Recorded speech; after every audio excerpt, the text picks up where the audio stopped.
আসসালামু আলাইকুম everyone, welcome back to my channel. আশা করি সকলে ভালো আছেন।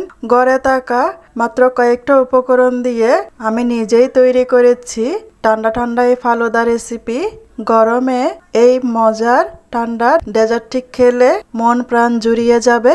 তো কি করে কত সহজে কম খরচে এই ফালুদার ডেজার্টটি আমি তৈরি করেছি সেটি জানতে হলে পুরো ভিডিও না টেনে দেখতে হবে। তো একটি লাইক দিয়ে ভিডিওটি শুরু করা যাক।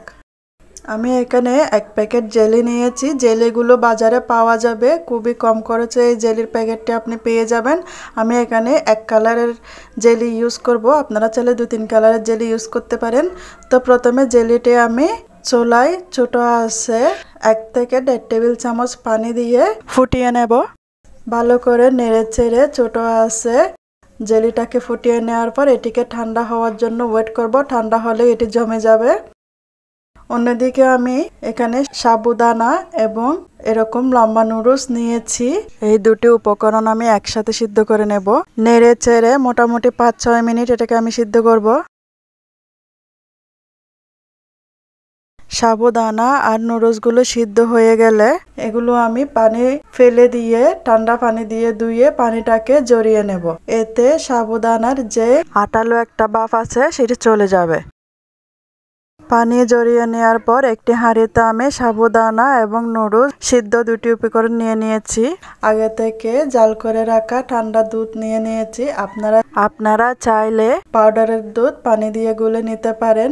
এখন আমি চিনি দিয়ে দিয়েছি। চিনিটা যার যার পছন্দ মতো দিতে পারেন। আমি 1/2 কাপের মতন দিয়েছি এবং দুধ আর চিনি ভালো করে নেড়েচেড়ে দিয়েছি। চুলা জ্বালিয়ে রেখেছি মিডিয়াম আছে।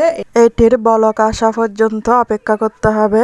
দুধটা উঠলেই কিন্তু এগুলো নামিয়ে নিতে পারবো, যেহেতু সাবুদানা আর নুডলসগুলো আমি আগে সিদ্ধ করেছি। সামান্য 1 চা চামচ লবণ দিয়ে এটি ঢাকা দিয়ে রেখে দিয়েছি।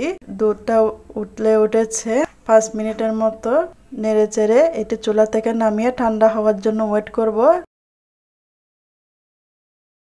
সাবুদানা আর নুডলস দিয়ে তৈরি ফালুদাটা ঠান্ডা হয়ে গেছে।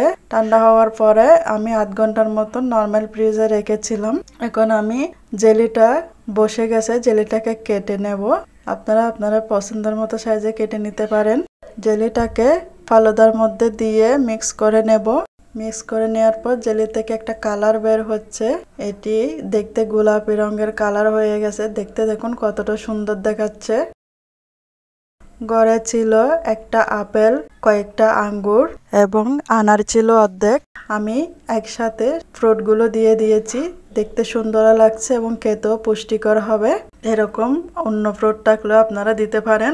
ঘরে তৈরি সামান্য কয়েকটা উপকরণ দিয়ে ফালুদা একদম রেডি হয়ে গেছে।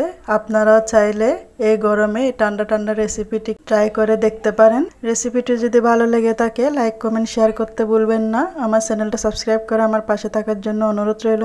আমার নতুন ভিডিও পাওয়ার জন্য পাশে থাকা বেল আইকনটি বাজিয়ে দিয়ে যাবেন। এতক্ষণ আমার সাথে থাকার জন্য আপনাদের সবাইকে ধন্যবাদ।